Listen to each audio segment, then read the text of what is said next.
Stay until the very end to get everything, subscribe and click the bell to never miss a post, and give this a like to help more people find this. The classical music period versus classical music is confusing, but the word classical, capitalized, refers to the specific 90-year period that we are covering in this post, while classical, non-capitalized, refers to the whole Western art tradition, which also includes the Baroque and Romantic periods, for example. We're going to take a look at the main features, stylistic and technological advances, and key composers of classical music to hopefully give you a deeper understanding and appreciation of the period.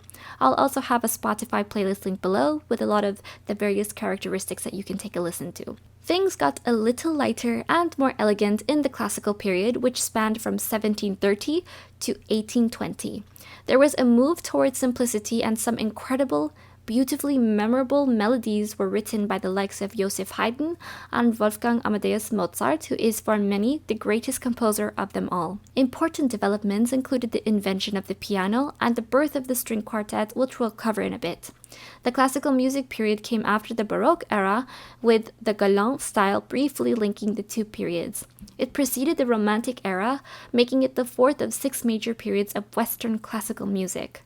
The Baroque era is generally considered to have ended around 1750, whilst the classical period began in approximately 1730. The period between them both saw a style called galant music. This crossover can in part be attributed to the galant style, which was in fashion from the 1720s to the 1770s, and in which composers consciously dialed down the complexity of the Baroque period in favor of a simpler approach that anticipated classical music. The word galant derives from the French un galanton, who was someone who was cultured, elegant, and virtuous.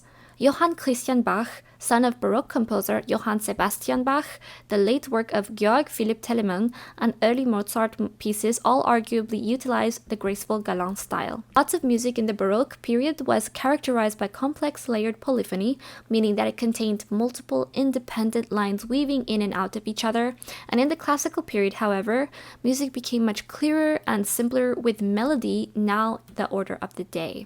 Composers like Mozart and Haydn were real tunesmiths who wrote memorable singable melodies, many of which are still familiar today. Pieces tended to be organized into neat, balanced phrases, and the dominant texture was now homophony. This meant that there is a clear melody line and a subordinate accompanying part, often playing chords. There was also more of a compositional focus upon chord sequences.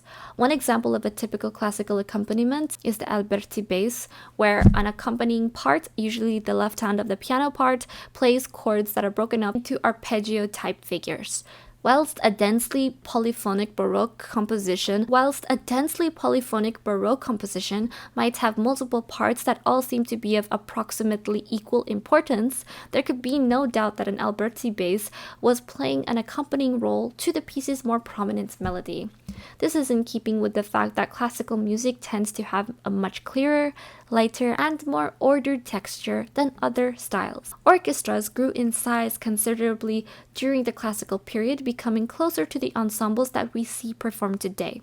Whilst Baroque orchestras would feature a harpsichord or organ playing basso continuo part, this role fell out of favor, and instead proper, self-contained woodwind sections became the norm alongside the existing string sections.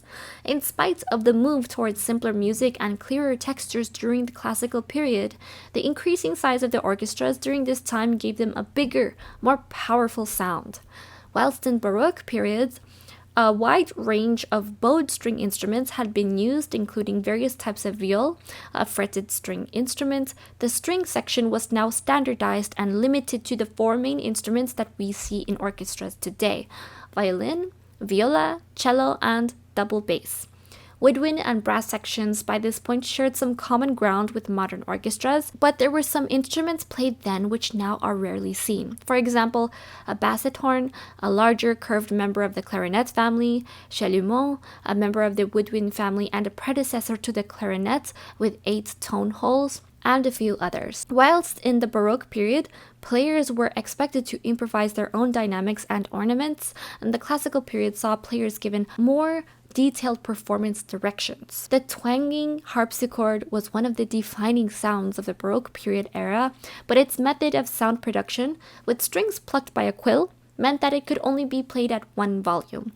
In around 1700, an Italian named Bartolomeo Cristofori invented an alternative keyboard instrument which utilized a hammer mechanism to hit the strings, meaning that the note only sounds as loudly as its corresponding key is pressed by the player. This instrument was initially known as the fortepiano, literally meaning loud soft, then the pianoforte, although these two terms are often used interchangeably, then simply the piano as it is known today. The first music written specially for the piano appeared in the 1730s, and it replaced the harpsichord as the dominant keyboard of the classical period.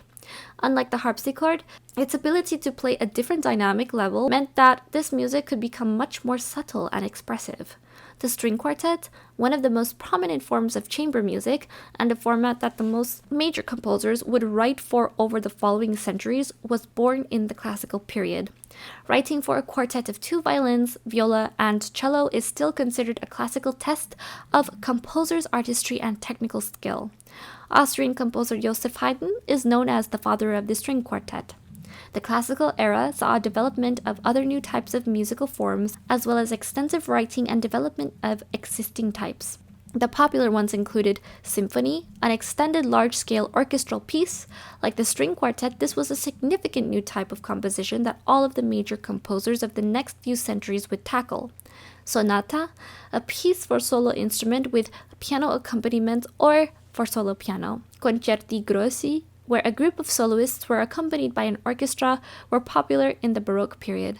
Now concertos for a single soloist became the norm. String quartets, symphonies, sonatas, and concertos all tend to have similar structures made up of 3 or 4 movements. The first movement would be in sonata form, a common 3-part form comprising exposition, development, and recapitulation sections. The second movement would be slow, while the first and last movements would be faster and more exciting.